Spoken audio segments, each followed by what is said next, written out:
Paus Fransiskus ini memang adalah paus yang sangat terkenal dengan kesederhanaan beliau. Bukan cuma kesederhanaan, tetapi beliau juga adalah orang yang menentang materialisme yang terlalu berlebihan, hedonisme, kemewahan yang terlalu berlebihan. Itu bisa dilihat dari misalnya ya, sepatu yang dipakai beliau itu warnanya putih. Ya, padahal paus-paus lainnya warnanya merah. Sepatu putih itu menunjukkan bahwa paus dan warna merah hanya boleh dipakai oleh paus. Ini cerita dari teman Katolik ya.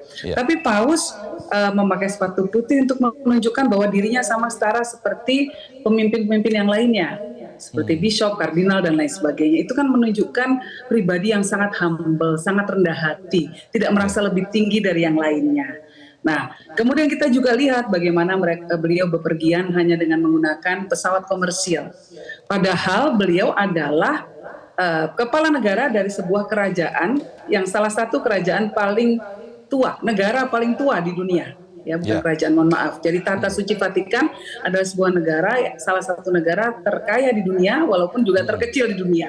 Nah, beliau bisa saja memakai private jet karena pasti mampu negaranya untuk memberikan gitu ya. Tapi Sri Paus seolah-olah ingin mengajarkan kepada banyak manusia di dunia bahwa kesederhanaan itu jauh lebih memberikan kesan dan jauh lebih baik bagi kita, karena yang paling baik justru adalah posisi kita di mata Tuhan. Dan itu yang pesan yang ingin disampaikan oleh Sri Paus seperti yang saya lihat ya. Lalu beliau juga memang sangat terkenal karena latar belakangnya dari Ordo Jesuit ya. Ordo Jesuit itu memang ordo yang keberpihakannya pada kaum miskin, pada mereka-mereka yang teraniaya, yang tertinggal, yang tertindas, itu sangat terasa sekali. Perjuangannya memang melalui pembelaan terhadap orang-orang yang termarginalkan. Dan itu dihayati betul oleh Paus Fransiskus. Bahkan pemilihan nama beliau ya, nama Paus Fransiskus diilhami oleh Santo Francis of Assisi gitu yang kalau yang saya baca itu kan menunjukkan bahwa memang pengabdian kepada Tuhan salah satunya adalah diekspresikan lewat pengabdian atau mengayomi orang-orang miskin. Nah, jadi ini yang kita lihat ya, sosok beliau yang luar biasa.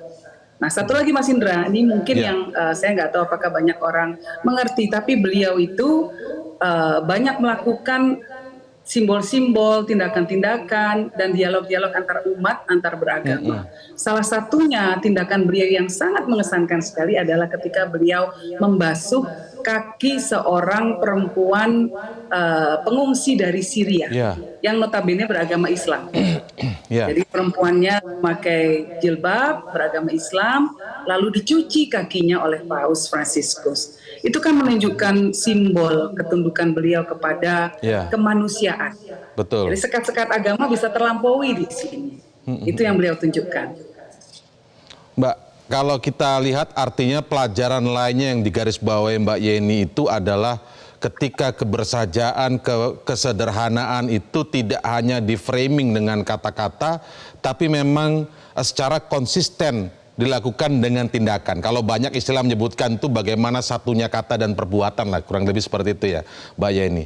Tapi agar ini tidak hanya menjadi sebuah bagi negara kita ya tentu saja, tidak menjadi sebuah acara seremonial dan semata gitu. Seharusnya bagaimana para pejabat-pejabat kita bisa langsung mencontoh dan mempraktekkan satunya kata dan perbuatan itu dari yang diajarkan secara tidak langsung oleh Paus Fransiskus. Menurut Anda seperti apa kira-kira Mbak Yeni? Ya, sosok Paus Fransiskus, Sri Paus sendiri memang memiliki dua identitas. Sebagai otoritas tertinggi, sebagai Paus dari umat Katolik sedunia, jadi bukan cuma umat Katolik di Vatikan gitu ya, dan juga kepala negara dari Tahta Suci Vatikan. Nah, sebagai kepala negara Tahta Suci Vatikan, beliau mengemban amanah dari masyarakat yang dipimpinnya. Nah, disinilah kita, pejabat kita mungkin bisa meniru kesederhanaan beliau, karena sebagai pemimpin publik, ya, beliau betul-betul mempraktekkan dalam kehidupan sehari-hari kesederhanaan yang luar biasa. Beliau tidak tinggal di tempat yang mewah, tapi hanya di apartemen yang kecil saja.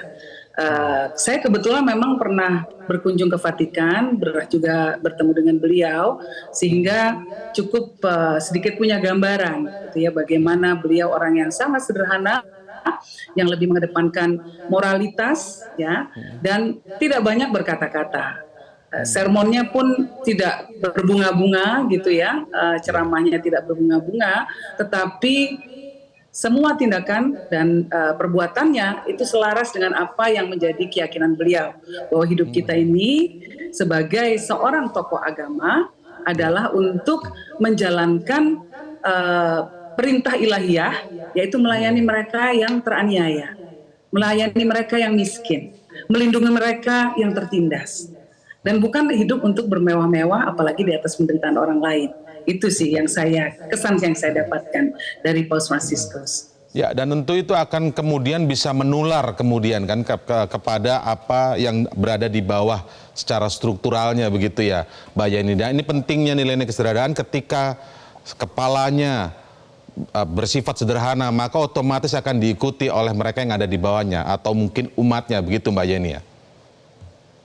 Sebagai tokoh agama, apalagi tokoh dunia, apa yang kita katakan, dan apalagi tokoh pemerintahan juga, apa yang kita katakan ketika tidak selaras dengan perbuatan kita, maka akan mendapatkan kritik yang luar biasa, dan menjadikan kita tidak punya kredibilitas kalau tidak selaras.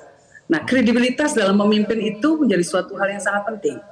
Karena seorang pemimpin butuh kredibilitas, butuh kepercayaan dari mereka-mereka yang dipimpinnya. Nah, kredibilitas hanya bisa didapatkan kalau apa yang kita ucapkan selaras dengan apa yang kita lakukan. Betul.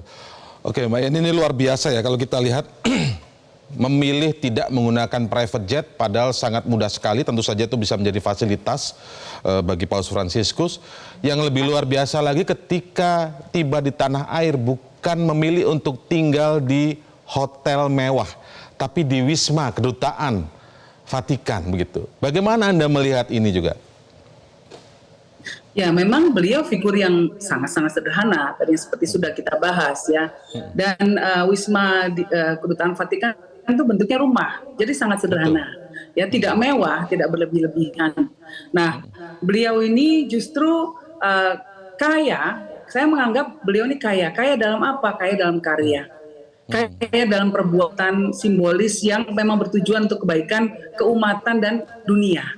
Contoh dari kayanya perbuatan beliau adalah ketika beliau menandatangani dokumen persaudaraan dunia, persaudaraan antar umat manusia bersama dengan Syekh Ahmad Taib, itu Grand Syekh dari Universitas Al-Azhar yang merupakan salah satu institusi agama Islam tertinggi di dunia.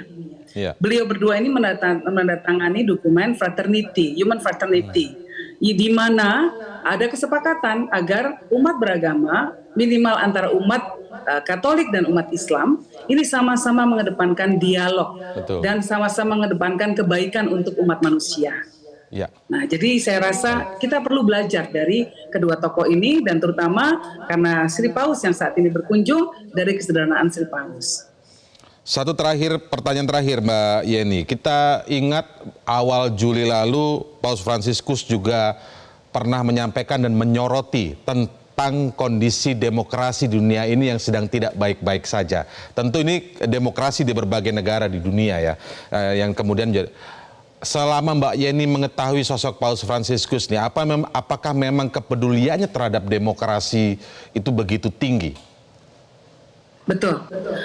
Soal demokrasi, lalu soal peperangan di dunia, soal konflik di dunia, bahkan terkhusus soal Palestina pun beliau memberikan seruan untuk menghentikan perang di sana, untuk melindungi warga yang tidak berdosa, terutama anak-anak dan perempuan, ya. Melindungi para korban perang. Itu beliau lakukan. Dan kita harus ingat juga kalau dalam konteks Palestina misalnya, bahwa Tata Suci Vatikan menjadi salah satu negara yang sudah mengakui negara Palestina merdeka. Nah, jadi beliau memang sangat jelas sekali ya komitmen beliau untuk kebaikan umat manusia di dunia, juga tentang demokrasi, karena beliau melihat bahwa ada gerakan-gerakan anti demokrasi yang mengakibatkan banyak terjadinya konflik di seluruh dunia maupun di masyarakat. itu tercermin juga dalam dokumen yang beliau tanda tangani bersama Syekh Al-Azhar itu.